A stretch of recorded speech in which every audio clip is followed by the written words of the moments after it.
प्रेरणा वह ज्ञान होता है जो हमारी जरूरत के अनुसार हमें प्राप्त होता है। प्रेरणा का मतलब ऐसा ज्ञान जिससे हम अपने किसी भी कार्य को करने के लिए उत्साह हो।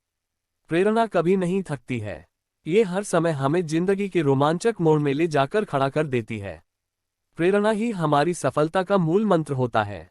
प्रेरणा सफल होने तक ही नहीं बल्कि हमें सफल होने के बाद भी उससे बड़े बनने के लिए उत्साह करती है। प्रेरणा हमेशा नई आशाओं तथा इच्छाओं के साथ आती है तथा हमें जीवन में और आगे कुछ करने के लिए प्रेरित करती है। प्रेरणा के स्रोत। प्रेरणा का सीधा मतलब समझे तो इसका अर्थ होता है व्यक्ति को एहसास कराना। व्यक्ति को एहसास कराने के अनेक स्रोत हैं। प्रत्येक व्यक्ति को प्रथम प्रेरणा उसके प्रथम गुरु यानी माता पिता से मिलती है। माता पिता के बाद किसी व्यक्ति को प्रेरणा देने वाला व्यक्ति शिक्षक होता है। यदि हम गौर करें तो हमें प्रेरणा प्रत्येक जीव जंतुओं से मिलती है, जिसमें जानवर भी शामिल होते हैं। पर प्रेरणा का सबसे प्रमुख स्रोत ज्ञानवर्धक किताबें तथा शिक्षक होते हैं, जो कि हमेशा अच्छी प्रेरणा ही देती है। आजकल तो कंप्यूटर पर अनेक तरह की चीजें जैसे मोटिवेशन स्टोरी, सफलता का राज आदि अनेक तरह की कहानियां या घटनाएं इंटरनेट पर हमें मिल जाती है। इस प्रकार इंटरनेट भी प्रेरणा का महत्वपूर्ण स्रोत है। प्रेरणा के मुख्य स्रोत में प्रेरणाएं ही होती है, जो हमेशा हमें अपने जीवन में प्रगति के लिए प्रेरित करती है। वैसे तो हर व्यक्ति को प्रेरणा देने वाले माता पिता या गुरु मिल जाते हैं, पर प्रेरणा अपने आप नहीं आती है, इसे भी प्राप्त करना पड़ता है। प्रेरणा प्राप्त करने के लिए अनुशासन बहुत ही आवश्यक होता है। प्रेरणा एक ऐसी वस्तु है जो हमें हमेशा अपनी मान मर्यादा पर ध्यान केंद्रित करवाती है। प्रेरणा से व्यक्ति की आंखें खुल जाती है।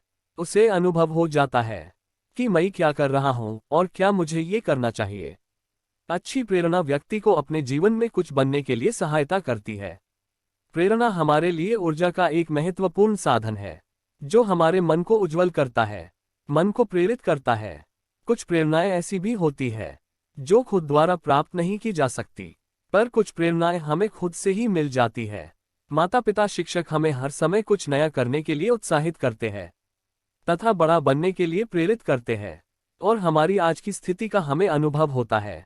किसी को जीवन में कुछ करना है तो वह खुद की स्थिति को पहचान कर ही कर सकता है, अन्यथा शिक्षक और माता पिता तो प्रेरणा का स्रोत होते हैं। यदि हम इनका प्रयोग न करें तो ये प्रेरणा के साधन नाम मात्र ही रह जाएंगे। इसलिए हमें बड़ों से हमेशा कुछ न कुछ सिखाना चाहिए, जो कि हमारे भविष्य के लिए काफी लाभदायक भी साबित हो सकता है। हर कार्य को करने में मुसीबतों को झेलना पड़ता है। आज के जमाने में ऐसा कोई कार्य नहीं है जिसमें मुश्किलें नहीं होती है। एक बार असफल हो जाने से किसी की प्रेरणा को गलत साबित नहीं करना चाहिए, बल्कि अच्छी तरह से मेहनत करनी चाहिए, क्योंकि लक्ष्य जितना कठिन होता है जीत उतनी ही शानदार होती है। किसी भी कार्य को बीच में छोड़ देना कायरता है, तथा बीच में छोड़ दिया गया कार्य कुछ भी काम का नहीं होता है।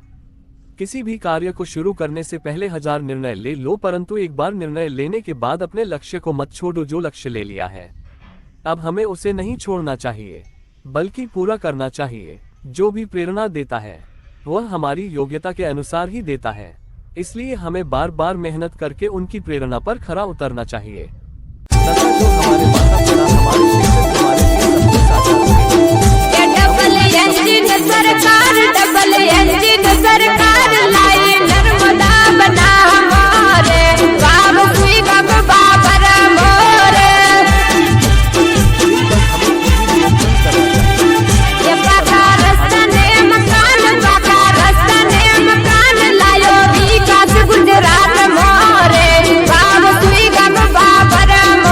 यदि हम अपने जीवन कुछ नहीं कर पा रहे हैं या अपने लक्ष्य में असफल हो रहे हैं, तो इस समय हमें बड़े लोगों